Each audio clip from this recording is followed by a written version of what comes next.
Peiji and I are both born villains. He covets my elder sister, building a secret chamber for her.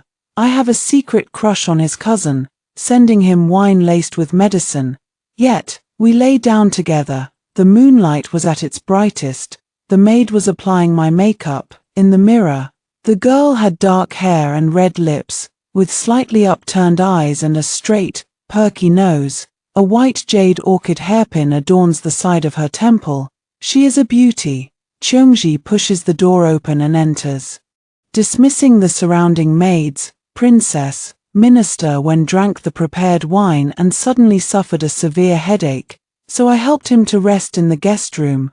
Good, very good. I draped on a light gauze outer garment and casually instructed, no need to follow, setting down the lotus-patterned palace lantern. I pushed the door open with a creak and walked inside. The room was pitch black. Behind the screen, on the canopy bed, lay the one I loved, the Vice Minister of Rights, Wen Zhaoxue. Hearing the noise, he struggled to sit up, knocking over the surrounding items, which crashed to the floor with a loud clatter. I lowered my voice. Don't be afraid, I'm CWN. A faint, trembling voice came from inside. Don't light the lamp. His face was flushed and he looked utterly disheveled at that moment. Surely not wanting anyone to see him, I sat down by the bed. I caressed his face, tracing the contours of his brows and eyes in detail. The night was still long. In the warm hibiscus-scented bed curtains, we spent the spring night together. I became acquainted with Wen Zhaoxue at the Imperial Academy. Others praised him as a modest gentleman, gentle and refined like jade. Behind my back, however, they gossiped, calling me an arrogant, domineering princess who flaunted her favor and acted willfully. Gossips and busybodies have existed since ancient times. We must not fuel their arrogance. I lay in the rattan chair, watching them being punished. A smile curling at the corner of my mouth. If I ever hear such rumors again in the future, I will have your tongues pulled out. When Zhaoxue happened to pass by and, hearing the continuous screams, pleaded with me on their behalf, Your Highness, please be merciful and forgive them this once. Unfortunately, mercy and kindness are two words that have nothing to do with me. I am a princess who repays every slight. From then on, when Zhaoxue's surprises never ceased. Yesterday the desk was flooded. Today the homework is lost. Tomorrow I'll trip while walking. Such things are countless. I thought he would hate me. But that day, when I disrupted the class, the school official, in a fit of rage, told me to get out. That's exactly what I had in mind. The lecture was so dull that it would have been better to go back to sleep. I got up and left. In the bitter cold of winter, the swirling snow fell heavily, covering my eyebrows and hair with snowflakes. A green bamboo-ribbed umbrella suddenly appeared overhead. Looking up, it was Wen Zhaoxue holding the umbrella. He frowned deeply. Your Highness, you are too willful. What's wrong with a princess being a bit willful? None of your business. I returned the words of the Director of Studies exactly as they were. Get lost. Wen Zhaoxue's integrity is not as strong as mine. Otherwise, he wouldn't have escorted me all the way. It wasn't until I boarded the carriage back to the palace that he turned and left. On my coming-of-age ceremony, I asked Wen Zhaoxue, would you be willing to become my consort? He bowed respectfully and said, I beg your pardon, but I cannot comply. Everyone knew that Princess Rongan was the emperor's most beloved daughter. Marrying the princess would pave the way to a smooth career in officialdom. But he was unwilling. He insisted on striving for it himself. And the outcome turned out quite well. Appointed as the top scholar, he was given the position of Vice Minister of Rights. Yesterday, I brought gifts to his door, and the smile on my lips suddenly froze. I saw, in the pavilion at the center of the lake, the gauze curtains were fluttering. When Zhaoxue raised his wine glass, chatting happily with the girl beside him. A few moments later, he stood up, admiring the beautiful scenery with the girl, sharing heartfelt words. Then, he took her hand and kissed her forehead. I watched coldly as my dress was crumpled. Ha! Who wouldn't like the ladder to heaven, when Zhaoxue was no exception, rejecting me? It turns out you've latched onto someone better. Princess Xieling of Qinghe is my royal sister, and also a princess who aspires to sit on the dragon throne. Snap! Following the sound, I looked over. A tall, graceful figure stood beneath the tree, the porcelain shard cut into his palm, blood streaming down. Yet he remained completely unaware, his gaze remained fixed on the happy couple. I saw in his eyes the same jealousy that burned within me. Interesting, I have a secret crush on my cousin Pei Ji, while Pei Ji covets my royal sister. The four of us are truly two perfect matches made in heaven. After returning to the princess's residence, I ordered Qiongji to invite Wen Zhaoxue to come, and I even specially prepared fine wine for him. It contains the Jiyu poison given to me by the Miaojiang saintess. Jade cardamom. This poison is colorless and odorless. When Zhaoxue drank it without any suspicion, from then on, he would suffer from the poison every half moon. I am his only antidote. Just like this moment, the next day, I was the first to wake up. I picked up the clothes from the floor and put them on, one by one. Then he returned to the bedside and nudged Wen Zhaoxue. He lifted his eyelids, surveying the surroundings. Their eyes met. I instantly froze all over. The one lying on the bed was not Wen Zhaoxue, it was his cousin, the censor-in-chief, Pei Ji. Although the two looked similar, Pei Ji had a red mole under his eye, vivid and striking, when Zhaoxue did not have one. So, I slept with the wrong person. Boom, my mind went completely blank. By the time I sorted out my thoughts, Pei Ji had already remembered what happened last night, his pupils darkening abruptly, out of the corner of my eye. I caught sight of the incense burner on the wooden stand at the foot of the bed, and I was just about to reach for it, but he grabbed my wrist first, a cold smile curling at the corner of his mouth as he spoke word by word. Your Highness, I intend to impeach you. The last person who tried to impeach me now has grass 3 meters high growing over their grave. I curved my eyes and brows. Lord Pei, you now have half an incense stick's worth of time to get dressed. Pei Ji remained motionless. Yet his lips parted and closed, scolding me for being absurd. Good words can't persuade a doomed ghost. I lost my patience and called Qiongji in. Your Highness, seeing an outsider, Pei Ji turned pale and hurriedly tried to tie the inner garment's belt, his hands trembling uncontrollably. Knock him out. With a swift chop of her hand, Qiongji silenced Pei Ji's muttering, and he fell into a peaceful slumber. I gazed at his sleeping face. His features were as flawless as polished jade, eyelashes fluttered lightly, clothes hung loosely on the body. If Pei Ji were thrown onto the streets in such a state, it is uncertain whether he could retain his position as the imperial censor. By then, what grounds would he have to impeach me? Lost in thought for a long while, I still straightened his clothes for him. Casually, I took the double-fish jade pendant tied to his outer robe. I heard that this was a keepsake from Pei Ji's mother. He holds it in high regard. Qiongji, escort Lord Pei back. Just say he drank too much last night and felt dizzy, so he stayed at the princess's residence. I sighed. All of this is for the sake of his face. Pei Ji was helped onto the carriage. I chased after him and stuffed the letter, its ink still wet, into his chest. Let him see it when he wakes up. His expression will surely be priceless. I waved to summon the hidden guard. Go keep an eye on Pei Ji, record his every word and action, and report back to me. The carriage gradually faded into the distance. Qiongji brought fish food, ready to accompany me to feed the brocade carp in the lake. As we passed through the corridor, strange sounds came from the rockery beside us. I stopped in my tracks.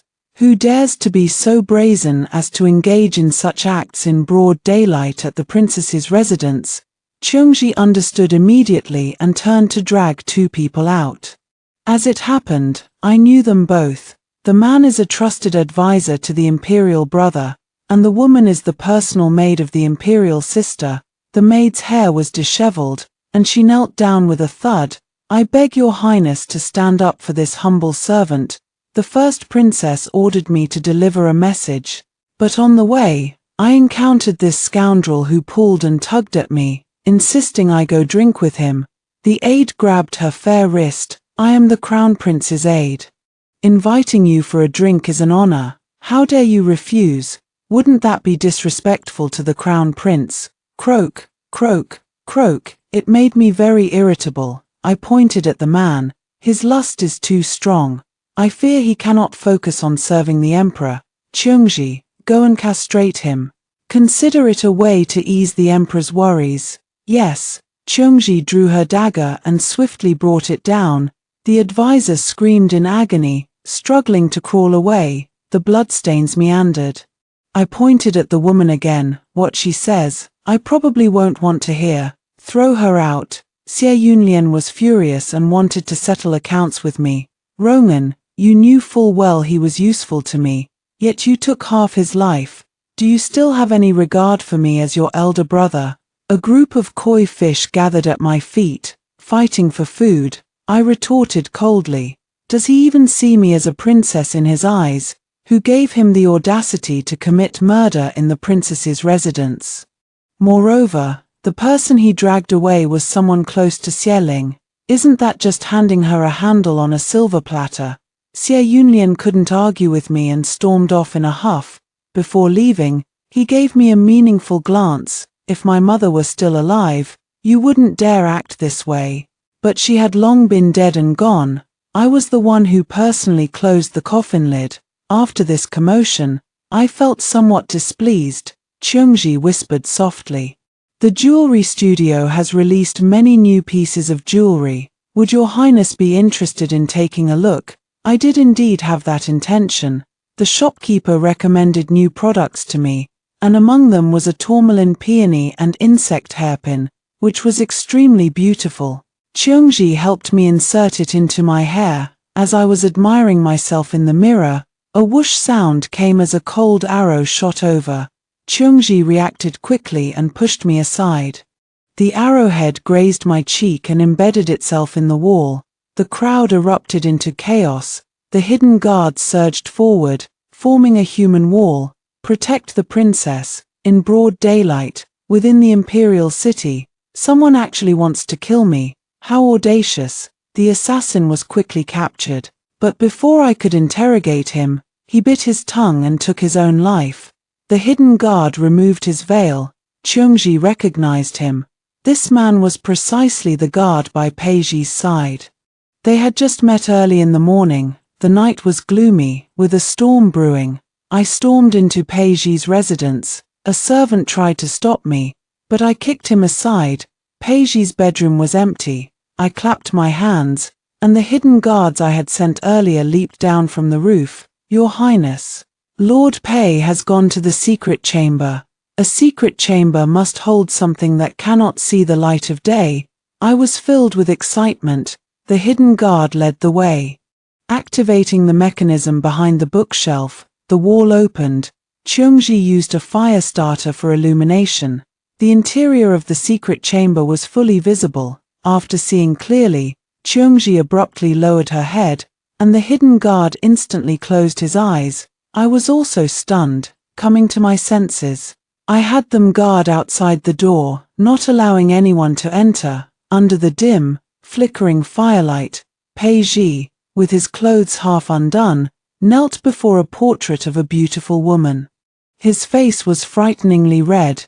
That painting depicted my elder sister's profile, and such portraits filled the entire secret chamber. From every angle imaginable, I curled the corner of my lips. Peiji is truly deeply in love. Hearing the sound, he looked up from the portrait. Your Highness. He was already losing consciousness. I wonder which prince is being summoned. The letters I wrote to him are scattered on the ground. They read, Lord Pei has been poisoned with jade cardamom. The poison flares up every half-moon, and the only antidote is to share intimate moments with the one who administered it. I urge you to be cautious with your words and actions. Additionally, this poison will flare up continuously for 3 days. Lord Pei, you're on your own. Sia.Wn leaves this message. Peiji's gaze was unfocused. I lifted his chin, kneel down and beg me. He grabbed my ankle and followed my words, saying, Your Highness, I beg you, so obedient. I bit his finger until it bled. Holding his hand, I pressed it against the red mole under my eye. So, it's not so conspicuous anymore.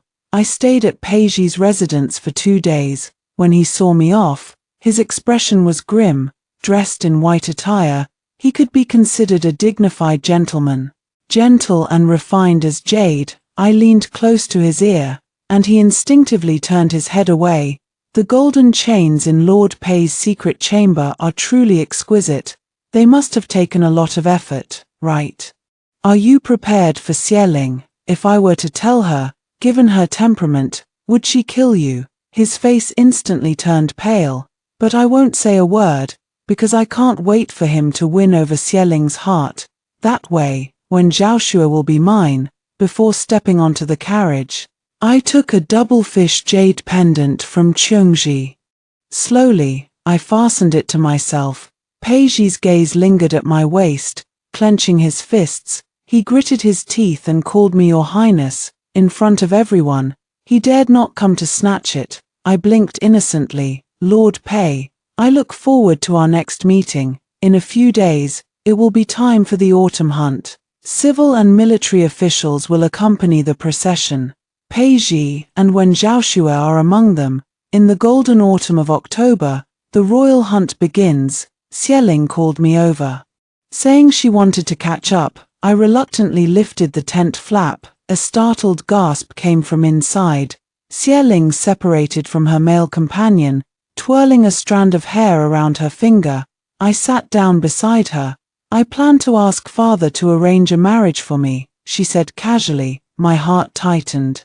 Who has caught your eye? Sister, of course. Xieling drew out her words, deliberately building suspense. It's the Vice Minister of Rights. Wen Zhaoxue, seeing my expression change abruptly, she curved her lips into a faint smile. Forced fruit is never sweet. When you see him in the future, you must call him brother-in-law. My nails dug into my flesh. A faint trace of blood seeped out. I forced a smile. Your Highness is joking. If you don't twist it, you won't even have a melon. Leaving Xieling's tent, I was so angry that I tore my newly made dress to shreds, scattered fabric pieces all over the floor. Peiji was startled when he entered. I put down the scissors and asked impatiently, What is it? He looked troubled, as if struggling to speak. Your Highness, the mid-month is approaching. Oh, the poison is about to take effect. I crooked my finger. He leaned in. Go kill Xieling, and I'll help you. Peiji took a few steps back, frowning. Your Highness, you must not. What? Can't bear to do it. I sneered maliciously. Then you can just wait to die. Now, get out. Peiji's face drained of color. Yet he maintained his composure. He bowed respectfully and took his leave. I called out to him from behind. Peiji, aren't you hoping that it was Xieling who poisoned you? Unfortunately, it was me. But you must understand, this poison wasn't meant for you. You were just unlucky, having to attend the banquet in Wen Zhaoxue's place at that time. I have never thought of it that way. Peiji's steps faltered, and he staggered away. I want to see if he can still be so polite when the poison takes effect. The sound of deer whistles echoed through the hunting grounds. A doe was lured out. Everyone raced to chase and encircle the prey, with Xieling at the forefront, drawing her bow and shooting an arrow, when Zhaoxue followed closely by her side. My riding skills are average, and with Cheongji's help, I managed to climb onto the horse's back. Xie Yunlian reined in his horse beside me, saying, Rongan, you'd better not go. I refused to listen. I slapped the horse's side and galloped away. When I caught up with Xieling, she had already taken the lead. She was just tidying up the hunt with Wen Zhaoxue. I deliberately sought to upset her. Sister, you are truly remarkable. I heard that the reward for taking the lead this time is the final work of the master swordsmith Gongsun Sheng before his seclusion, famous sword Clearstream. She looked up. Do you like it? I said sourly. Of course, but unfortunately. Xie Ling directly cut me off. It's yours. Ah, could this be a head of lettuce that can be given away so casually? I was about to retort. The familiar whoosh sound suddenly rang out. The cold arrow left the bowstring, shooting straight toward Xie Ling's face. When Zhao Xue stood in front of her, I wanted to rush over. But there was more than one arrow. Arrows from other directions pierced through my shoulder. Peiji emerged from nowhere, dragging me away through the hail of arrows, as a civil official. He was not skilled in martial arts. He had no choice but to flee with me under the cover of the hidden guards. I wanted to tell him that he had grabbed the wrong person. Xie Ling was on the opposite side. But I couldn't bring myself to say it. The intense pain made me pass out. When I woke up, I was on Peiji's back. The wound on his shoulder had been roughly treated, with blood seeping through, staining his clothes. I was about to speak, but I realized my voice was alarmingly hoarse. My throat could only produce a raspy, hissing sound. Peiji paused in his steps. Your Highness, please don't speak. If you have any questions, you can write them on my back. So clever. I write. How about Xie Ling? Peiji replies to me. When Zhao Xue should be fine. Damn it. Does he even know how to read? I angrily went to choke his neck. Peiji coughed violently, then turned his head and added, Princess Qinghe took him and ran away.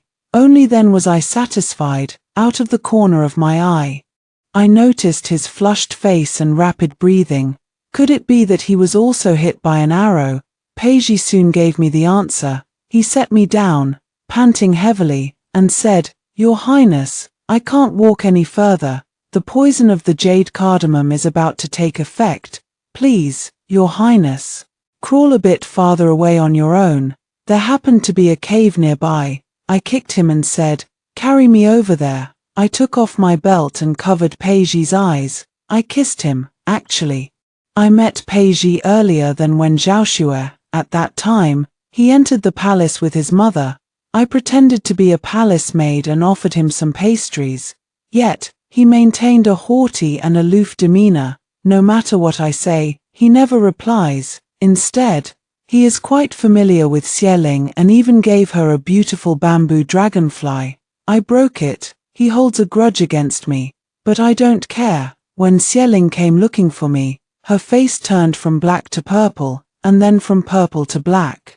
She told me to get out. I was quite sensible, closed my eyes, and fainted again. After being sent back to the princess's residence, I had a nightmare. I dreamed of my deceased mother, her face twisted and transformed. At one moment, she smiled gently at me. Wanwan, why don't you go and kill them? In a moment, she clutched my shoulders hysterically. CWN, you will never get what you want. In the end, she bled from all 7 orifices, a terrifying sight. You must pave the way for Juanlian.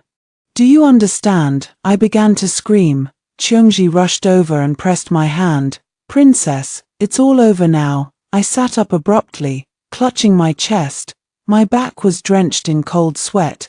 Qiongji was right, it was all over. No one will ever make me deliver poisoned pastries to a pregnant concubine again. Nor will anyone force me to wear a musk sachet and stay overnight at the quarters of a favored concubine.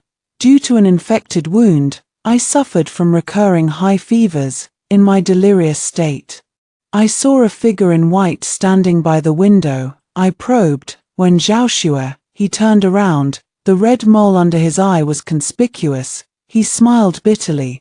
Why does your highness favor when Zhao Xue alone? I thought for a moment. Because he once held an umbrella for me in the snow. What if someone else had held the umbrella for you? Would your highness? Peiji's eyes grew urgent, kindling with hope, but I extinguished it mercilessly. No, I only like him. His eyes were dull and lifeless. He brought the medicine bowl and fed me spoonful by spoonful. After I fell asleep, he said with an expressionless face, Your Highness, you truly make me love and hate you at the same time. After recovering from the illness, I only treated it as a dream. What happened in the dream need not be clear. The emperor ordered a thorough investigation into the assassination attempt. There will be no results. I know exactly who the culprit is. Xie Jun stormed in with anger. I heard that during the morning court session, Pei Ji impeached him, embezzling relief silver and allowing his subordinates to forcibly seize women. Another minister seized the opportunity to submit a memorial, Princess Qinghe, showing compassion for the people's hardships, has reduced the expenses of her household and used the saved silver for disaster relief. Xie Yunlian slammed the desk with a loud bang. Pei Ji must be tired of living. I looked up. So you're going to kill him? The assassination attempt during the autumn hunt was your doing, wasn't it?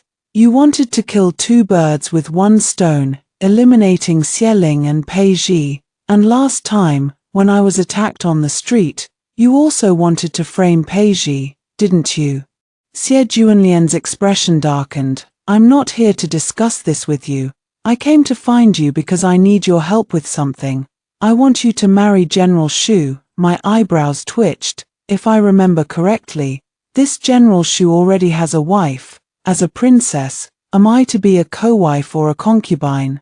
Absolutely impossible, Xie Yunlian patiently advised. He holds military power and can be of help to me. You know how influential Xie Ling has become now, I retorted sarcastically. Isn't that because you're foolish and can't hold your position? Isn't there a General Qi in the court who is a woman? She also has a husband.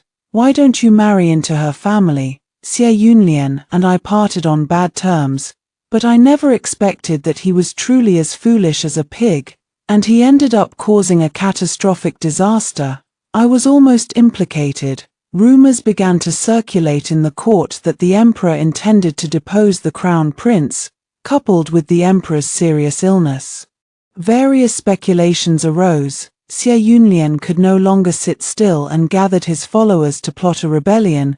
He first surrounded my princess's residence. At that time, Pei Ji had just brought me the news that Xie Lingwen and Zhao Shui were betrothed. Your Highness must be very sad. I raised an eyebrow. Who said I was sad? It's you who must be feeling uncomfortable, seeing the princess and when Zhao Shui together all the time. He remained silent, thinking I had him under my control. I deliberately stepped on his sore spot. The princess is of noble status, far beyond your reach. I advise you to destroy that secret room as soon as possible. Otherwise, if she finds out, even I won't be able to protect you. Pei Ji raised his voice. Your Highness. He dislikes it the most when I talk about the secret chamber. I insist on saying it, until his face turned pale. I slowly walked over, grabbed his neck, and forced him to look at me. You have someone else in your heart. And I am very unhappy, whether you dig out your bones or cut open your heart. I tapped his chest. You'd better drive her out of here. The rebels broke in, and I pushed Pei Ji under the bed. He tried to struggle, but I knocked him unconscious with a candlestick. Then I sat down in front of the dressing table. The leading advisor stood by my side, unable to hide the hatred in his eyes. He dares not touch me. I leisurely selected a purple plum blossom hairpin from the jewelry box and tucked it into my hair. Let's go. I followed the rebels and stormed into the imperial palace. Not voluntary. It was truly the chilling presence of the long sword behind. Within the palace walls, Xie Ling remained calm and composed, as if she had anticipated it all along. As the two groups clashed, the advisor took advantage of the chaos to lunge at me. I lifted the hem of my skirt and turned to run.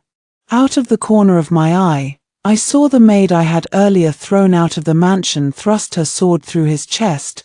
How terrifying! Suddenly, the funeral bell tolled, accompanied by the eunuch's sharp and thin voice. The emperor has passed away. I didn't turn back. I fled all the way to the Pei mansion. Xie Yunlian lost, demoted to a commoner and exiled 3,000 miles away. He was so ashamed and enraged that he threw himself upon a sword. Even before his death, he was still cursing me. That vile woman, Xie Wn, deserves a wretched death. Clearly, she and I are full siblings, yet she helped an outsider to harm me. When I heard the news, I was drawing my eyebrows. My hand suddenly trembled, drawing a centipede-like line on my face. I grabbed the makeup box and smashed it on the ground. The contents scattered, rolling to Paige's feet. He watched me go mad in silence, not uttering a word. Indeed, for my own protection, I once sent a letter to Xie Ling. Because Xie Juanlian is too foolish, he cannot hold the throne, he lacks both the ability to govern and a heart for the people. I only wish to remain a princess for a long time, enjoying wealth and honor. What is wrong with that? How is the situation in the palace? Has the princess been looking for me? I eagerly searched for answers on Paige's face. His expression was as still as water. His Majesty said Princess Rongan died in the chaos of the army. If anyone impersonates her, they are to be killed on sight. Xie Ling wants me dead. A chill spread from the depths of my heart to my entire body. I steadied myself against the dressing table, barely managing to stand firm. A mocking smile tugged at the corner of my mouth. So what, if you expose me? You won't survive either, don't forget. Only I can cure the Jade Bean curse. What I mean is, for your highness to become a dead man. Paige's voice was steady, betraying no emotion. From now on, live in a secret chamber. How audacious. I grabbed something at random and threw it at him. Paige did not dodge. Blood trickled down from his temple. He stared fixedly at me. If your highness is unwilling, you may leave, and I will die with you. Paige knew I had no choice.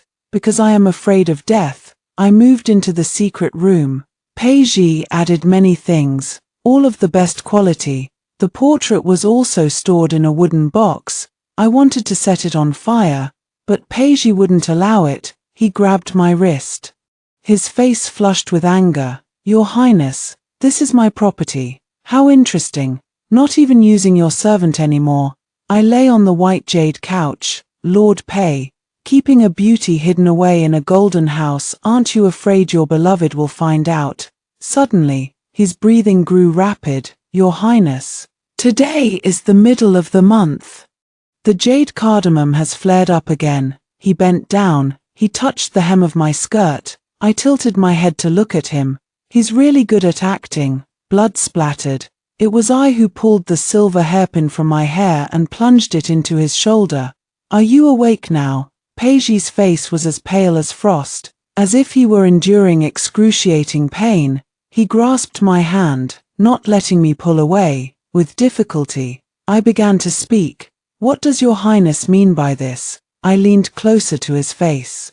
That's what I should be asking you. I realized I had mistaken the person in the jade bean pod, so the next day I added the antidote to the tea. Then may I ask, why does Lord Pei still frequently suffer from the poison? I shifted my gaze to his lower body and chuckled lightly. Or perhaps you've drunk something yourself. He opened his mouth but didn't know how to defend himself. Noisy voices came from outside. It was General Qi leading troops to surround the Pei residence. She spoke in a loud, clear voice. By His Majesty's command, we are searching for the remnants of the rebel faction. Paige suddenly pushed me away, clutching his shoulder as he stumbled out. No matter what happens, do not come out. Through the crack, I saw General Qi enter with his sword drawn. Stopped at the entrance of the secret chamber, Paige blocked the way in front. With a clang, the long sword was unsheathed and pressed against his neck. General Qi applied a bit more force, causing a trickle of blood to seep from his neck. If you try to stop me again, don't blame me for being ruthless. I twisted the mechanism and walked out. I'm here. Paige suddenly turned around. Fortunately, General Qi reacted quickly and withdrew his sword in time, so he wasn't injured. Look at his paper-pale face. I want to laugh. General Qi saluted with clasped hands. Princess, His Majesty has ordered me to escort you back. I walked up to Paige, pinched his injured left shoulder, and watched him bite his lip to endure the pain, lowering my voice so only he could hear. Actually, the portrait in your secret room is of me, isn't it? Though there is some resemblance to the royal sister, the features and demeanor are more like mine. I watched as his expression gradually stiffened, with a malicious smile. I said, "You guessed right." I gave a hard push and said, "Lord Pei was injured by the bandits while trying to save me. I hope General Qi will apprehend the culprit as soon as possible." He slumped to the ground, the red mole on his face growing even more vivid and striking against his pale, frost-like complexion.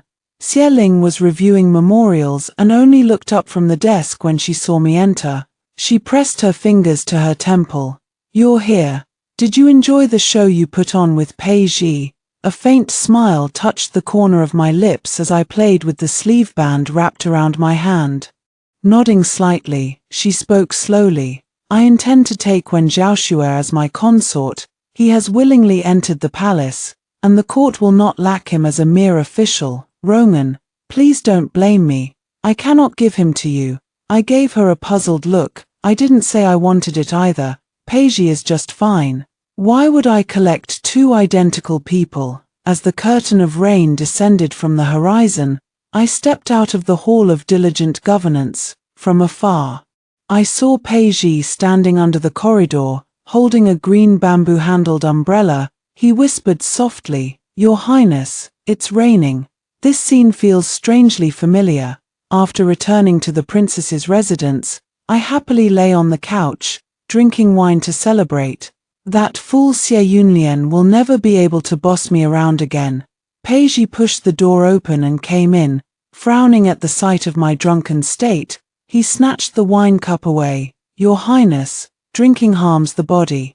With bleary eyes, I looked up at him. "You tell me, why doesn't Wen Zhaoxue like me?" I was deliberately teasing him. He fell silent for a moment, then whispered, "Your Highness deserves better." I scoffed, reached out to grab his collar, and pulled him closer.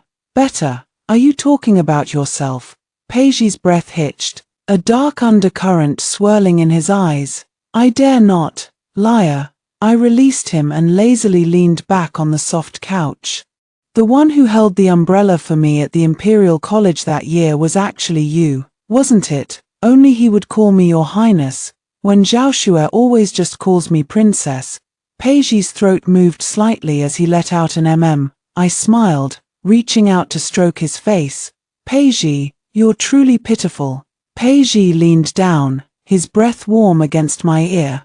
"I would gladly endure it." On the day the new consort was welcomed, Peiji accompanied me into the palace to offer congratulations.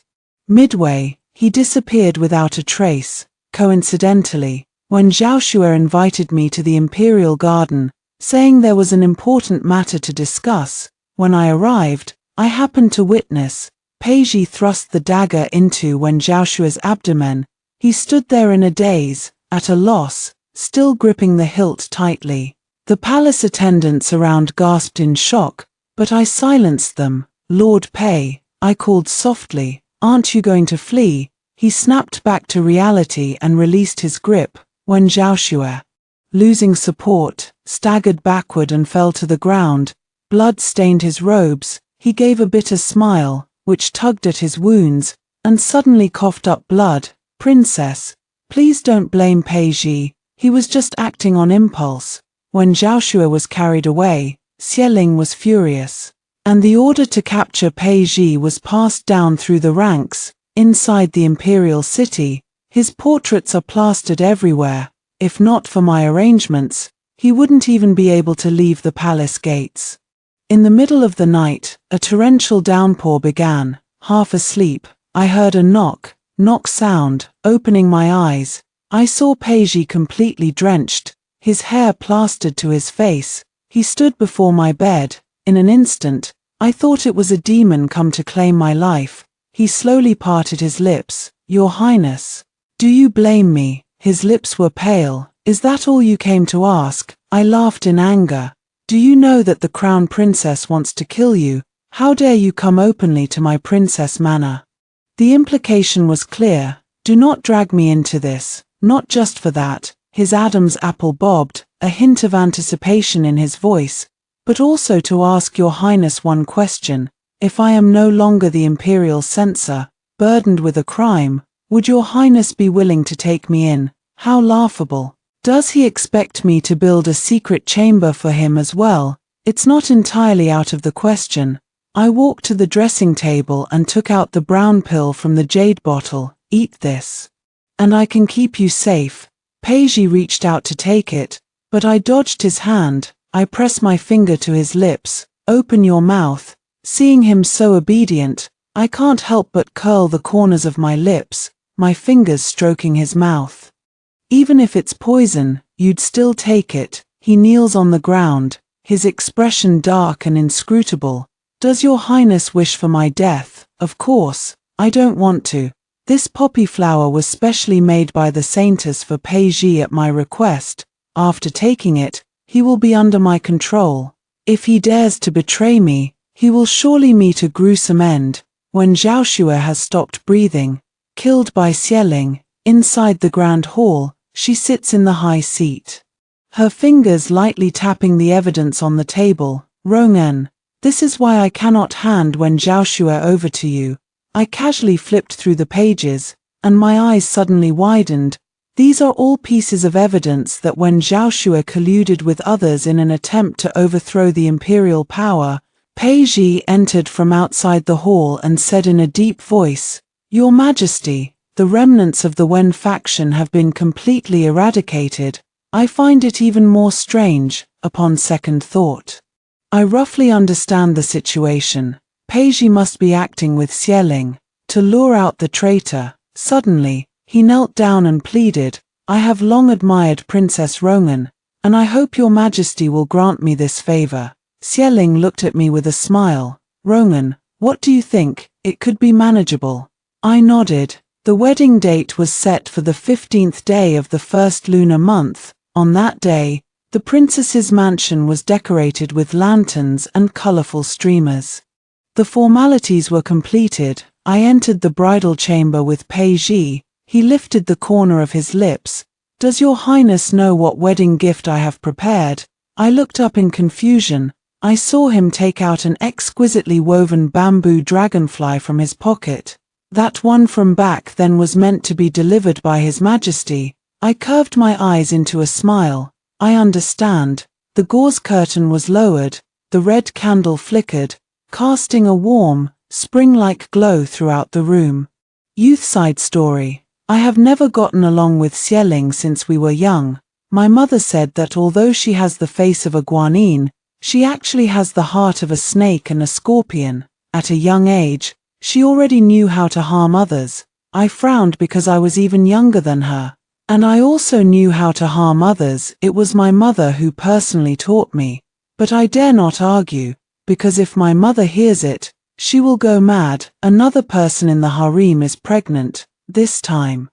My mother didn't force me to send pastries. She found a wild black cat instead, thrown on the path that consort Shu must take. The child was not saved. My mother was very pleased.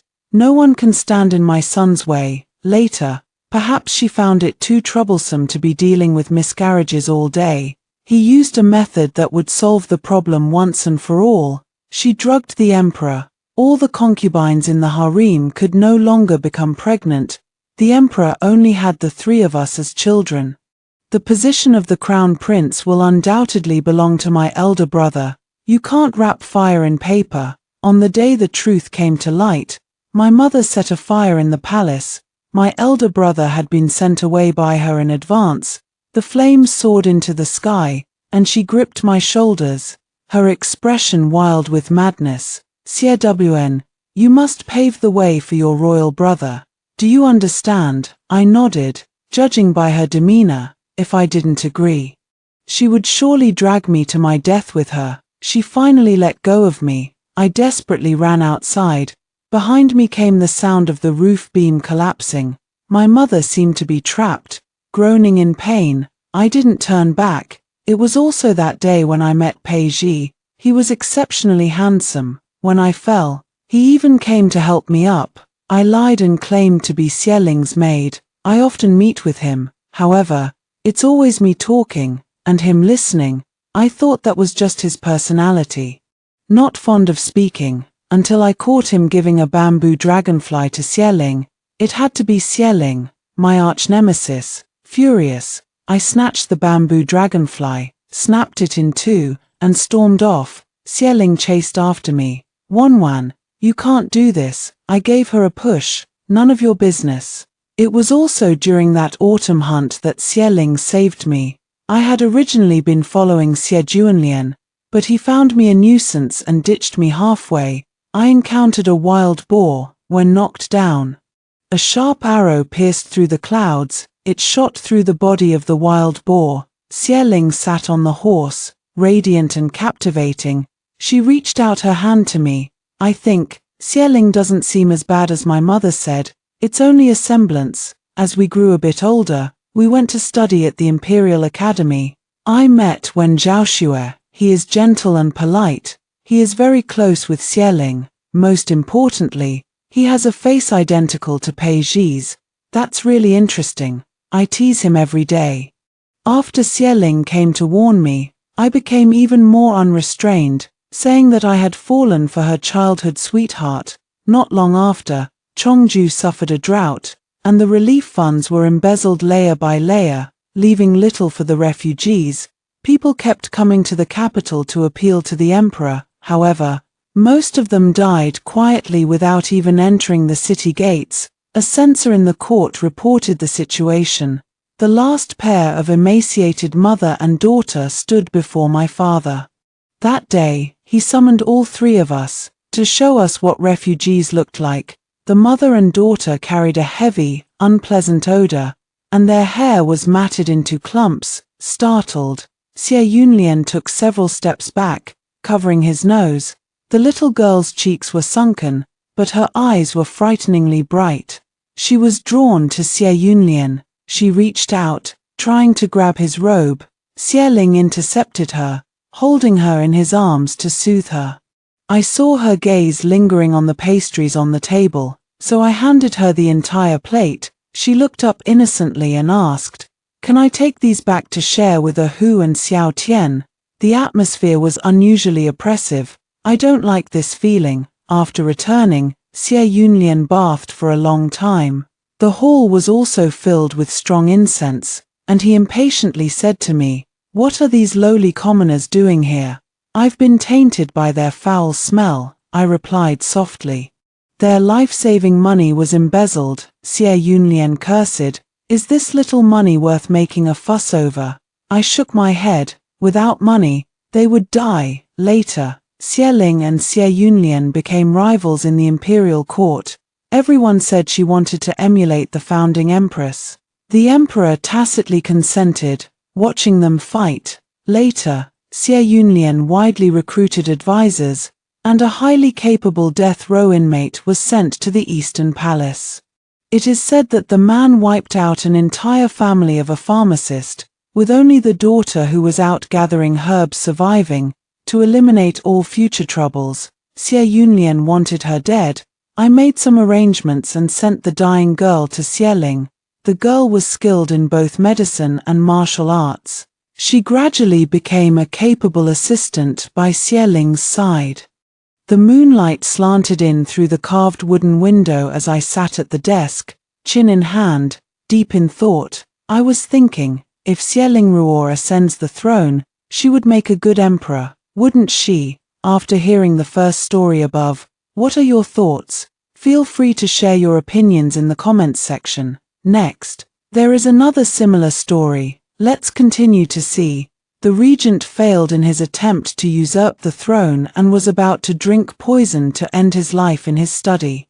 I immediately gathered all the valuables in the mansion and prepared to flee. Suddenly, I heard the voice of the little one in my womb. "Mother, you're being foolish. In 5 months, father will regain his power, overthrow the dynasty, and ascend the throne. By then, the gentle concubine by his side will become the empress. You died a quick death by a sword strike after giving birth to me, but I had to live under someone else's roof and call another woman mother."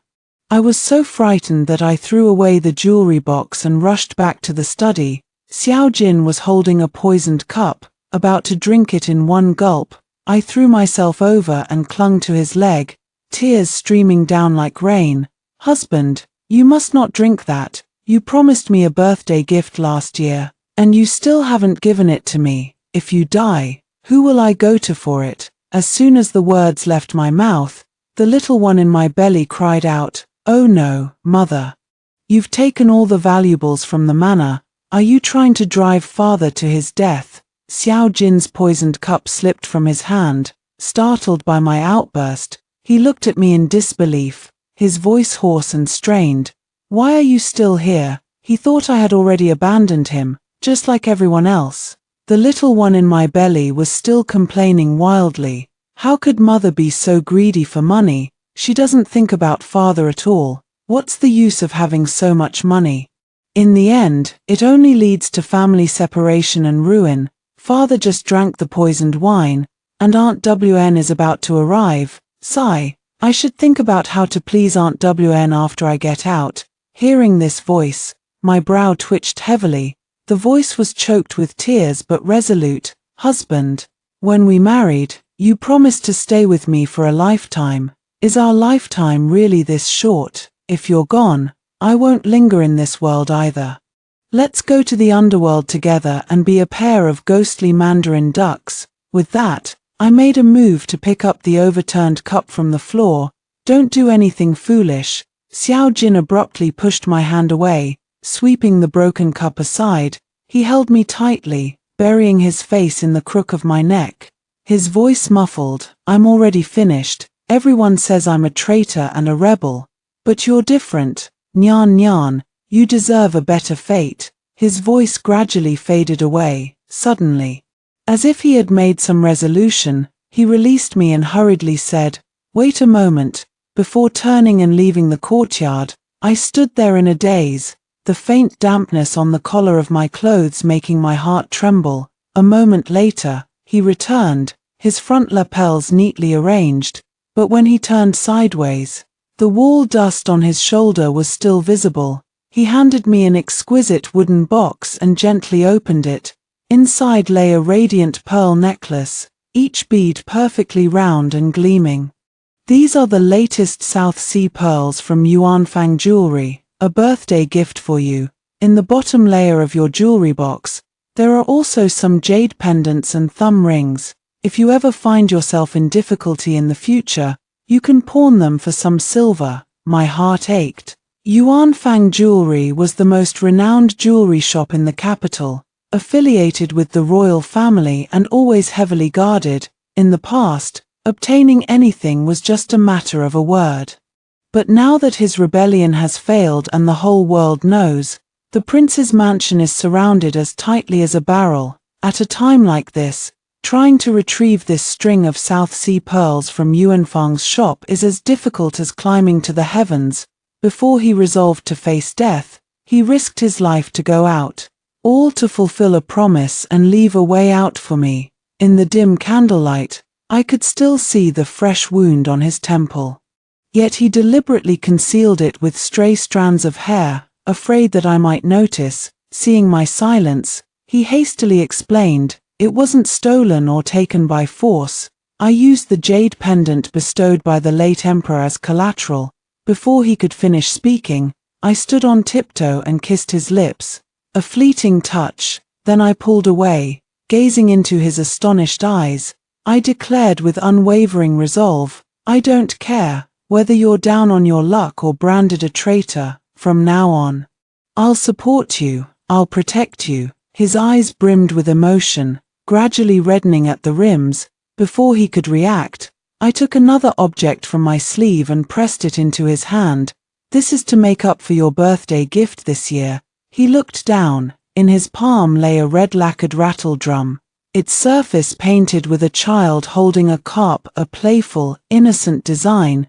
He was taken aback for a moment, then a gentle smile curved the corners of his lips. "Even in such circumstances, you're still so childlike." As he spoke, he ruffled my hair. He has always treated me as a child in need of care, never once considering the possibility that I might be pregnant. Seeing his reaction, my heart ached with bitterness. I used the last bit of silver in the household that could be exchanged for practical rice and grain to buy this child's toy, which no one could use at the moment. Yet he said nothing, did not blame me for squandering our resources, nor complain about my lack of understanding. He simply took the rattle drum in silence, broke a branch from the old plum tree outside the window, and began carefully weaving a small wicker box by the light of the candle. Slender fingers danced nimbly, his expression focused. Before long, a delicate rattan box was complete. He carefully placed the rattle drum inside, closed the lid, and solemnly set it on the desk. "All done," he said, looking up at me with a smile, the lifelessness in his eyes having faded somewhat. "Your gift, I've put it away safely." As dusk fell, the sound of chopping wood echoed from the courtyard. Once a noble regent of royal lineage, the hands that once reviewed imperial memorials now gripped a wood-splitting axe, and he had gradually grown adept at it. Since his defeat in battle, Xiao Jin had been stripped of his title and confined to a dilapidated royal mansion, deprived of food and water, with heavy guards stationed outside, making his situation dire. Yet, to ensure I could live comfortably, he ventured out daily, masked, to compete in martial arts arenas, earning meager silver coins. No matter how late it was, no matter how heavy the exhaustion and pain he carried, the first thing he did upon returning home was always to light the fire in the stove. Recently, I've been suffering from back pain and discomfort due to pregnancy, and every day after cooking, he would massage me without a single complaint. Today, he bore new wounds on his body, besides the bruises from fighting. His hands were marked with cuts of varying depths, scars left from learning to chop vegetables and cook. Yet as soon as he stepped through the door, he first looked me over carefully, as if to make sure I was safe and sound. Then he silently walked to the brazier in the corner, added a few new pieces of charcoal, and carefully stirred them a few times to make the warmth even stronger. "Are you hungry?" he finally spoke, his voice weary yet exceptionally gentle. Without waiting for my reply, he had already turned and walked toward the narrow kitchen to prepare the fresh bamboo shoots I had casually mentioned wanting to eat the day before. Who could have imagined that just over a month ago, he was still the regent who stood at the pinnacle of power, commanding obedience with a single word? He never had to handle even the simplest tasks, let alone matters in the kitchen. At that moment, I shifted slightly due to my sore back, and he quickly walked over, kneading my waist with just the right amount of pressure. His technique was even more precise and soothing than the best masseurs in the mansion from before. "Don't send me away." I seized the opportunity to grab his sleeve. "I'm not afraid of hardship." He fell silent for a moment, his Adam's apple bobbing. "This house leaks wind at night, and you always shiver so much you can't sleep soundly. Even the roast duck you love most, I can only buy what others have picked over. The flavor isn't right, and you just frown at a glance. Even the incense you always used, I can't find it anywhere now." He lowered his eyes, his voice so muffled it made one's heart ache. "Nyan nyan. You should have lived a life 1,000 times more noble than this. By all reason, when a treacherous minister falls from power, those around him should have long since scattered. But all the kindness he has shown me, I have seen with my own eyes. No matter how immense his power was in the past, he never allowed me to touch even a hint of darkness. No matter how busy he was, he always remembered my fear of the cold, always ordering the underfloor heating to be warmed in advance.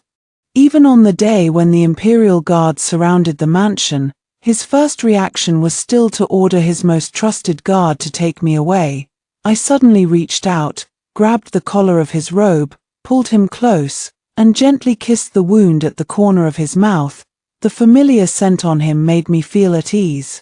The little dumpling in my belly cried out again. How utterly mortifying.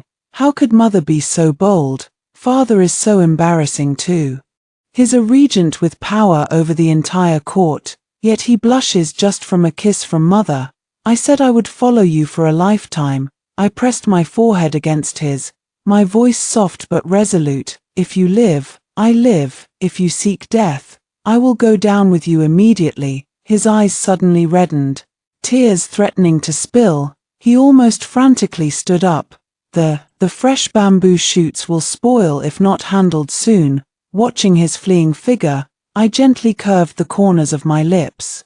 It turns out that whether he was the powerful regent who held sway over the court or the down-and-out man now hidden among the common folk, in front of me, he has always been that Xiao Jin, the one who would travel halfway across the city for a single word of like from me, and whose ears would turn red from just one kiss. I know that all his fierceness has ever been directed only at outsiders, while all his tenderness and vulnerabilities have been reserved for me alone. The little milk dumpling also clicked her tongue in admiration. If only father and mother could always be this loving, I would surely be very happy if I could grow up by their side. What a pity, though, mother will still be controlled by a mysterious force and run away later. Father will still gradually lose hope in mother, and Aunt Wan will still become my nominal mother. What a shame. Mysterious force. Although I've never believed in ghosts or gods, the recent events have been truly bizarre. If there really is some mysterious force at play, then it all makes sense. No wonder I felt like I was possessed that day, insisting on packing up and fleeing, and why the usually proud and fate-defying Xiao Jin so easily considered taking poison to end his life. Now that I know how things will unfold, it's much easier to handle. That day, I was taking a short nap. The little milk dumpling in my belly was restless again. Mommy is still sleeping right now. She's about to have her man stolen from under her nose. At this very moment, Daddy is on his way home when someone rips off his mask, and he gets surrounded by the Crown Prince's men. It's Auntie Wan who appears like a fairy to save him, and the two fall in love at first sight. Mother, oh mother, even if father loves you so much, he will gradually fall in love with Aunt Wan because of her unique aura. When that time comes, we will only be torn apart as flesh and blood, instantly. All drowsiness vanished. I grabbed a finely sharpened silver hairpin and hid it in my sleeve, put on my heaviest platform shoes, and hurried out the door, supporting my slightly swollen belly. Turning into the dim alley that Xiao Jin passed through every day, I indeed saw him surrounded by a group of people. The Crown Prince stood arrogantly in the center, dressed in a brocade robe, his foot stepping on the mask Xiao Jin used to conceal his face. TSK, isn't this our esteemed Regent Prince? The Crown Prince sneered, grinding the mask on the ground with the tip of his shoe.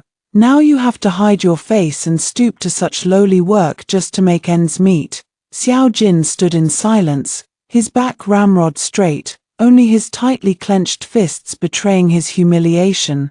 Heard you've been hauling cargo at the docks lately. A retainer beside the Crown Prince chimed in with a mocking laugh. Kowtow once, and I'll toss you a few coppers to buy some steamed buns. How about it? The Crown Prince chuckled softly, his gaze sweeping disdainfully over Xiao Jin's tattered clothes. If you're willing to kneel down and bark like a dog, perhaps I might consider giving you a decent meal. At that moment, a follower suddenly snatched a small rouge box from his embrace. Your Highness, look. This pauper is still hiding this. Xiao Jin abruptly looked up, panic flashing in his eyes for the first time. Give it back to me. That was the rouge he had saved a month's wages to buy, the very one I used to love most. Oh my, our esteemed regent, you can't even afford a decent meal, yet you buy this. Could it be that the beauty at home is about to run off with someone else? Another person immediately chimed in. I heard that Su She is still clinging to him stubbornly. She must be blind. How could his broken body possibly satisfy her now? Before the words had fully faded, Xiao Jin abruptly raised his head, a flash of murderous intent in his eyes. But before he could move, the Crown Prince had already delivered a vicious kick to his abdomen. Still daring to glare, you're not even worth a stray dog now. What do you have left to protect your woman with? I couldn't wait to intercept that WN concubine anymore. I couldn't stand it any longer. I tore off the flowerpot-soled shoes from my feet and hurled them straight at the Crown Prince.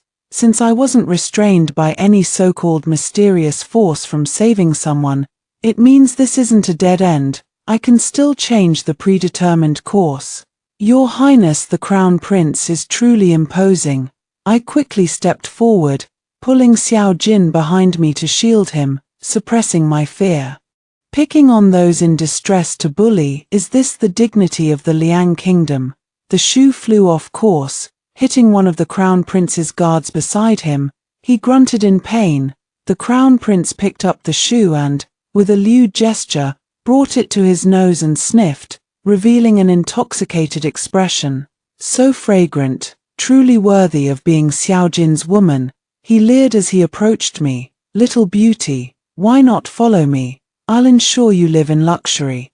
Why suffer with this useless man? Before he could finish his words, Xiao Jin, who had been silent all along, suddenly erupted. Like a trapped beast whose scales had been touched, he lunged fiercely at the man restraining him, delivering a heavy punch to his face. Don't you dare touch her. This punch used all his strength, and the attendant immediately had blood gushing from his nose. He still wanted to lunge at the Crown Prince who had bullied me, but soon, more attendants swarmed in. Kicking and punching him, Xiao Jin curled up on the ground, yet he still stared fixedly at the Crown Prince, his eyes filled with a ferocity never seen before. Whoever dares to touch her, I'll kill him, the Crown Prince sneered, stepping forward himself to stomp on Xiao Jin's hand, grinding it viciously. You can't even protect yourself, yet you still want to shield a woman. I watched Xiao Jin's pained yet stubborn expression, my heart aching unbearably, clutching the silver hairpin tightly. I charged forward. If the Crown Prince dares to harm him, I will risk my life today to make you pay the price. Just as the Crown Prince, flushed with anger and humiliation, was about to give the order, a cold and authoritative voice suddenly came from the mouth of the alley. What a lively scene! Everyone turned to look and saw a handsome man in a black python robe standing with his hands behind his back. His countenance was stern, with an air of looking down upon the world between his brows. It was none other than the Crown Prince of Liang, Liang Mo. Upon seeing the newcomer, the Crown Prince immediately reined in his arrogant demeanor and hurried forward to bow in greeting. I was unaware of your Highness's arrival and failed to welcome you properly. The state of Liang boasted strong soldiers and sturdy horses, with ample provisions and supplies. In recent years, they had repeatedly encroached upon the border. Our dynasty, however, has suffered from consecutive years of famine. Leaving the national treasury depleted, we had no choice but to cede 10 cities to sue for peace, and even had to rely on the Liang Kingdom to teach us farming techniques. Today's palace banquet was arranged by the Crown Prince to facilitate the signing of the land cession agreement, for which the Emperor praised him highly. This is also why Xiao Yang was so obsequious towards Liang Mo, but Liang Mo paid him no attention, his gaze fixed directly on me. Seeing this, everyone present exchanged suggestive looks, clearly misunderstanding the nature of our relationship. The little milk dumpling instantly got fired up. Oh my God, it really is the Crown Prince of Liang. Just thinking about how he'll become the ruler of the strongest nation in history gets me so excited. Is it just my imagination? Why does he keep staring at Mother? It would actually be great if he really took a liking to her. Save Mother, please.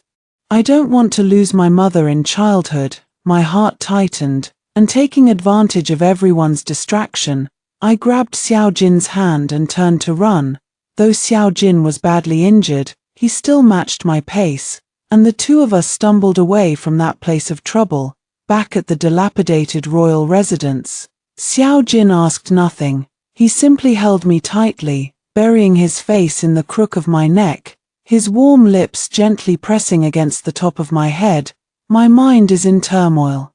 Those unspoken secrets weighing on my heart like stones. I need to get some fresh air. I gently pushed him away. Xiao Jin's arm stiffened slightly, his voice tightening a bit.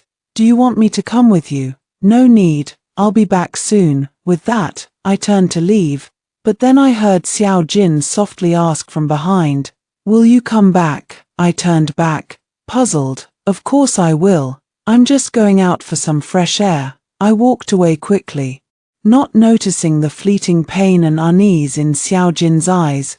Just as I stepped out of the alley, I was surrounded by a group of Liang Kingdom guards. Liang Mo stepped out of the shadows, looking at me with a complicated expression. "Imperial sister, are you so unwilling to see your imperial brother?" I bit my lip and remained silent, but my heart was in turmoil. So he had recognized me all along. That intense gaze in the alley earlier was clearly him confirming my identity. Back then, Mother Empress took matters into her own hands, wanting to arrange your marriage to the Prime Minister's son because she feared you would later be sent away for a political marriage. Marrying the Prime Minister's son at least kept you within the country, where we could all look after you. Liang Mo sighed softly. "Come back with me. This place is not worthy of you. Mother Empress has been searching for you all these years. She regrets forcing you into marriage back then, which led you to run away from home." Before I could even speak, the little bundle in my belly screamed out, "Imperial brother, imperial sister, Mother is actually a princess of Liang Kingdom. How come she never mentioned it before? Oh my goodness. Does that mean I can dream of Mother defeating Aunt Wn, defeating the mysterious forces, and staying with me and Father forever?" I frowned. "I can leave, but not now. My prescription for the fetal tonic is still at home. The peace lock engraved with my and Xiao Jin's names for our child hasn't been picked up yet. And most importantly, Xiao Jin, I haven't confessed to him yet. How could I possibly leave him alone?" But the emperor directly waved his hand and ordered the guards to take me away. As I struggled with all my might, I faintly heard a familiar voice in the distance, still calling my name. "It's Xiao Jin. He's dragging his sick body out to chase after me." But the next moment, I hear the sound of punches and kicks, mixed with a sinister laugh. Well, if it isn't the regent, you made me suffer so much in the past. How did you end up in such a state?" The little milk dumpling in my belly cries out anxiously. Oh no, Daddy's been cornered by his enemies. Could it be that we still can't escape the mysterious force in the end? Oh heavens, Father has been searching for us for so long. If he knew we were just a short distance ahead, how heartbroken he would be. The little one's voice trembled with tears. Why is Father so quiet? Is he waiting for Aunt Wn to save him? Or has he already? Don't scare me like this. My heart clenched tightly, and I struggled desperately to turn my head and look back. Seeing this, Liang Mo coldly commanded, "Hurry and escort the princess into the carriage." Wait, I pulled out my hairpin and pointed it at my own neck. "Brother, let me take one last look at Xiao Jin." I abruptly pressed the hairpin half an inch deeper into my neck, and beads of blood instantly welled up. "Brother, if you do not allow your sister to confirm his safety, today you will only be able to carry my corpse back to Liang." Liang Mo's expression changed drastically. In the end, he gritted his teeth and waved his hand. "Turn around." Quickly, the carriage raced back to the alley, only to see Xiao Jin lying in a pool of blood, a feathered arrow piercing his chest, his breath faint. Those enemies had long vanished without a trace. "Xiao Jin," I threw myself over, frantically trying to press the wound that kept gushing blood, tears blurring my vision. The little one in my belly cried heart-wrenchingly, "Daddy, Daddy, don't die. Mommy, save Daddy. I'm pregnant." "Xiao Jin, you once said that if we ever had a child, you would teach them horseback riding and archery, guide them in reading and understanding principles." I choked up, pressing his cold hand against my lower abdomen. "A child cannot grow up without a father. Xiao Jin, do you hear me? I won't allow you to die." Perhaps sensing the presence of the child, Xiao Jin's fingers twitched almost imperceptibly. His unfocused eyes struggled to fix on my face, his lips trembling, but no sound came out. "Summon the imperial physician." Quickly, Liang Mo shouted sharply. his gaze shifting between Xiao Jin and me with a complex expression before he finally sighed, "Find a clean room nearby." Xiao Jin was urgently settled in a secluded courtyard. The imperial physician shook his head repeatedly after the examination. "The arrow wound has reached the lung, and he has lost too much blood. Whether he can survive the night depends entirely on fate." I stayed by the bedside, not leaving for a moment, speaking to him over and over again, recounting our past and the future of our child. The little one in my belly also kept calling out "Daddy, Daddy," as if that could call him back from the gates of death. As dawn approached, Xiao Jin's high fever finally subsided, and although his breathing remained weak, it had steadied considerably. The little milk dumpling's inner voice carried the weariness and joy of having survived a disaster. "Daddy seems to have pulled through. That's great, Mommy. Daddy won't die." My anxious heart finally settled, and weariness and drowsiness washed over me. I slumped by the bedside and fell into a deep sleep. I don't know how much time had passed when I was startled awake by a commotion. Outside the door came Lin Wan's urgent voice. "I heard the prince was assassinated, and as a princess, I am truly uneasy. I have come on the orders of the crown prince to pay a visit. For the safety of his highness, a thorough search is necessary to ensure no remaining rebels are hiding, preventing any further disturbances." The crown prince's voice also chimed in. "Indeed, the rebels are rampant. I am doing this to ensure absolute security and eliminate any future threats. Who knows what evidence of collusion with the rebels might be hidden in Xiao Jin's quarters." My heart sank. It was clear they were using the pretext of a visit to carry out a search. Lin Wn has always been kind-hearted, but this time she was likely deceived by the crown prince's smooth talk. The real purpose was probably to find those fabricated pieces of evidence, but I absolutely refused to believe that Xiao Jin would rebel. I stood blocking the door. "The prince is severely injured and has not yet regained consciousness.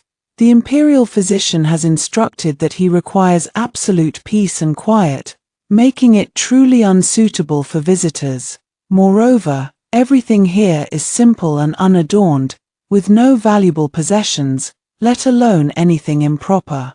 There is no need for your highness the crown prince and Lady Wn to trouble yourselves with a search." Lady Wn looked at me, seeming somewhat hesitant, but still insisted. "Why must the princess make things so difficult?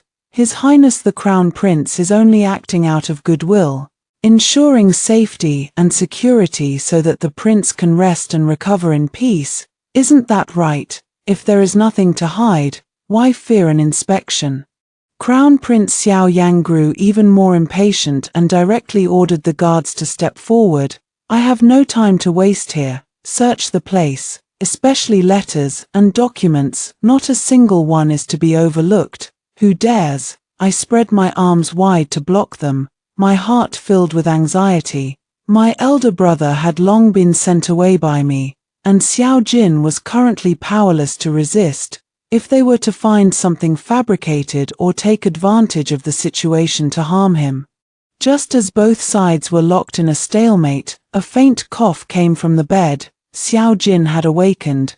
Though his face was as pale as paper, his gaze remained sharp as ever. "Your Highness the Crown Prince truly has a fine interest to personally search the residence of a dying man." Though his voice was weak, it carried an inherent authority, instantly diminishing the imposing presence of that incompetent crown prince. Lady Wn quickly stepped forward, her tone both concerned and probing. "Your Highness, you've awakened. What a blessing." This humble concubine and His Highness the Crown Prince were also worried for your safety, fearing there might still be hidden accomplices of the traitors. Xiao Jin cast a cold glance at her, a look that made concubine Wn involuntarily retreat half a step. He slowly turned his gaze toward the Crown Prince. "Your Highness wishes to search, then search, but if nothing is found, should you not give me an explanation?" He had to pause for breath every few words, clearly struggling and appoint the younger, So he meticulously designed a plan to frame me for secretly hoarding imperial robes and colluding with border generals. All those irrefutable proofs were carefully forged by him. How laughable that I prided myself on being clever, yet step by step I fell into his trap, causing my subordinates to die tragically and my own reputation to be utterly ruined, if not for this severe injury. And the last hidden piece I had placed in the Eastern Palace, risking his life to send me a secret message. I might have remained in the dark until death, still believing I had lost due to mere misfortune. I stared at him in shock. So that was how it was. The burden that had weighed him down, even driving him to thoughts of death, actually came from such despicable framing. The little milk bun in my belly also kicked indignantly. Bad guy, big bad guy. So Daddy was wronged, Xiao Jin. I stared into his eyes, enunciating each word with absolute clarity. Listen carefully. Your vengeance is my vengeance. Your debts, I will help you collect. You want to settle scores with him? Fine, I'll go with you to settle them. You want to uncover the truth? Fine, I'll help you overturn this conspiracy. You want to reclaim everything that belongs to you? Good, the throne should rightfully belong to someone capable like you. Not that useless fool who only knows how to frame the loyal and virtuous. My voice was not loud, but it was firm, as if I were not speaking of something earth-shattering, but rather stating a future that was bound to come true. I took his hand and placed it once more on my lower abdomen. Wherever we are, that is your home. Don't think you can just pay us off and send us away. In this lifetime, you can forget about shaking off me and our child. Xiao Jin was completely stunned. He looked at me as if truly seeing me for the first time. The shock, worry, and fear in his eyes were ultimately replaced by a surging, profound love. He pulled me into a tight embrace, his strength so great it felt as if he wanted to meld me into his very bones and blood. He knew he could no longer push me away. From that moment on, whether it was scaling mountains of blades or crossing seas of fire, the path of revenge would be one we faced together. And the silver he had originally set aside to pave our way forward now seemed to have a new, more important purpose. As the first installment of military funds for us to demand blood debt from the Crown Prince, Xiao Jin's embrace was warm and firm, as if trying to shut out all unease and turmoil. After a long while, he slowly released me, his eyes swirling with complex emotions. Nyan Nyan, his voice remained hoarse, yet it carried a bit more strength. You're right, this vengeance must be sought. This debt must be repaid, but this path, his gaze swept over the dilapidated courtyard, lingering on the faintly visible figures keeping watch outside the window. With just the two of us, I fear it will be difficult to shake the deeply entrenched power of the Eastern Palace. We need to plan carefully. We need external forces. He pondered for a moment. I still have a few old comrades scattered across the Jianghu or stationed at the border. Perhaps we can go to a safer, more powerful place and use their strength to strike back. I softly interrupted him. It's time. Xiao Jin looked at me with confusion. I took a deep breath, met his probing gaze, and decided to conceal it no longer. Xiao Jin, I am no ordinary commoner. My true identity is Princess Changle of the Liang Kingdom. My name is Liang Nyan. The air seemed to freeze for a moment. Xiao Jin's pupils suddenly contracted, his face filled with an expression of disbelief and shock. The Princess of Liang. That Liang, with its powerful national strength, elite troops, abundant provisions, and the one that all neighboring countries fear. Yes, I nodded, gripping his hand tightly. Back then, my mother didn't want me to become a pawn in a political marriage, so she secretly sent me away from the palace, allowing me to live as an ordinary official's daughter. By a twist of fate, I ended up marrying you. I have told you everything and all the truth. Xiao Jin remained silent for a long time, his shock eventually turning into a heavy sense of emotion. You were born into nobility and lived a life of luxury for so long, he said, his voice slightly hoarse, filled with heartache and guilt. Yet you followed me to this dilapidated mansion, enduring hardship and suffering, even nearly accompanying me to death. Nyan Nyan, how could I, Xiao Jin, ever deserve this? Because you are worth it. I interrupted his self-reproach, my tone resolute. Whether you are the regent or a prisoner, you are my husband, the father of our child. I can enjoy prosperity, and I can endure poverty. What I have chosen has always been you.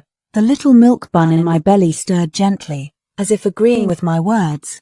Xiao Jin's eyes shimmered with tears as he abruptly turned his face away. When he turned back, he had already suppressed the surging emotions, regaining his usual calm and decisiveness. "All right," he said, gripping my hand firmly. "Let's return to Liang." With the plan set, we wasted no time in delay. Utilizing the covert channels laid by Xiao Jin's former subordinates and the contact methods left by my elder brother Liang Mo, we managed, after many twists and turns, to secretly leave the city that had held us captive for so long. Hastening all the way toward the border of Liang, on the day we arrived at the capital of Liang, my elder brother Liang Mo personally came out of the city to welcome us, seeing me safe and sound. He visibly breathed a sigh of relief when his gaze fell upon Xiao Jin beside me, who, though slender, stood with a straight back and undiminished dignity. A flicker of barely perceptible admiration flashed in his eyes. "Imperial sister, you've truly made it difficult for your brother to find you this time." Though Liang Mo's tone was light, his concern was evident. His eyes lingered for a moment on my slightly rounded belly, and he frowned slightly, but in the end, he said nothing. Merely ushering us into the palace, my father and mother, upon seeing my return, were overwhelmed with a mix of sorrow and joy, especially my mother, who held me in her arms, tears streaming down her face, repeatedly saying, "It's good to have you back." As for Xiao Jin, they initially harbored inevitable doubts, but upon hearing of his plight and the crown prince's schemes, they were filled with indignation. Moreover, Xiao Jin himself was exceptionally capable and eloquent. Even in a foreign palace, he remained composed and unflustered, quickly earning my father's initial approval. My elder brother, Liang Mo, even more so, found great joy in conversing with him, showing a sense of mutual admiration and respect. What surprised me even more was that the little bundle in my belly seemed to particularly enjoy the environment of the Liang Kingdom's imperial palace. Instead of constantly worrying and giving warnings, it often hummed and cooed with contentment. "It's so warm here. Grandpa and Grandma seem pretty nice. Uncle Emperor is quite handsome too. Daddy doesn't have to get hurt every day anymore." However, the peaceful days did not last long. A secret report claimed that the rival crown prince, Xiao Yang, had become desperate and poisoned his seriously ill father. Attempting to forcefully ascend the throne, the nation was in an uproar. Some of the old ministers loyal to the former emperor rose up in resistance, plunging the capital into chaos. When the news reached the state of Liang, Xiao Jin's face turned ashen, his eyes blazing with overwhelming fury and profound sorrow. After all, that was also his father. Despite the many suspicions and doubts directed at him, he had never imagined his father would meet such an end. A traitor who murders his own father, slays his sovereign, and usurps the throne, heaven and man alike shall condemn him. Xiao Jin's voice was as cold as tempered ice. Prince Liang Mo was even more furious, Xiao Yang's actions have incurred the wrath of both gods and men. Moreover, he is tyrannical by nature and lacks true talent and learning. If he were to truly ascend the throne, I fear our country would also be affected. He looked at Xiao Jin with a sharp gaze. "Prince Xiao, are you willing to join forces with the Iron Cavalry of Liang to restore order and set things right?" This was exactly what we had hoped for. Liang was already strong in military might, and now they had a just cause for their campaign. The emperor issued an edict, appointing Liang Mo as the commander-in-chief and Xiao Jin as the deputy commander and guide. Leading elite troops straight to the border between the two nations, the army advanced with overwhelming force. Breaking through all resistance like a hot knife through butter, Xiao Yang's act of patricide had long since lost him the people's support. The defending forces along the way put up feeble resistance, with many even defecting to welcome the advancing army. Xiao Jin's former prestige in the military now became unmistakably evident. Many of his old subordinates, upon hearing of his return, flocked to join his cause. Finally, the great army arrived at the city gates. By this time, Xiao Yang had been abandoned by all, left to defend a solitary city. The siege held little suspense.